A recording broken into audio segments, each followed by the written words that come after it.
Syempre, I'm sure all your fans, when they listen to your music, they imagine that you're like a super romantic person in real life. Is that true? Is that correct? Am I a super romantic? I'm not necessarily a super romantic person, pero when I know I have to be, ayun na talagang bells and whistles. Doon na lalabas lahat. But I learned a lot through the songs that I sing or the people that I meet. Some say kasi parang I'm too balanced sometimes, which could be parang not necessarily good kasi I know I have to choose sides from time to time. Pero my wife brings it out na talagang love talaga, again, in any situation, good or bad, comes out and parang brings it all together. We are conscious of that, our love for each other through good and bad.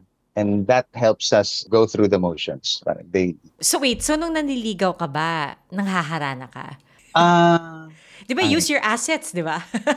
Actually, nung niligawan ko siya, hindi niya alam na singer pala ako kasi Ha? nag-aral siya sa Amerika.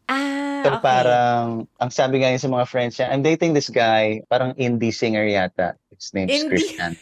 So bago yata siya. So parang, and then sabi ng friends niya, girl, Google him, please.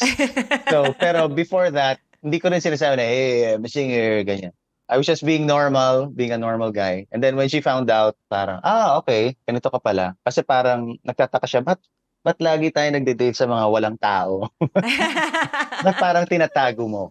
I did not sing to her per se, pero when we're driving, sometimes I would sing pag when the radio's on or pag nagpapa-cute, ganyan.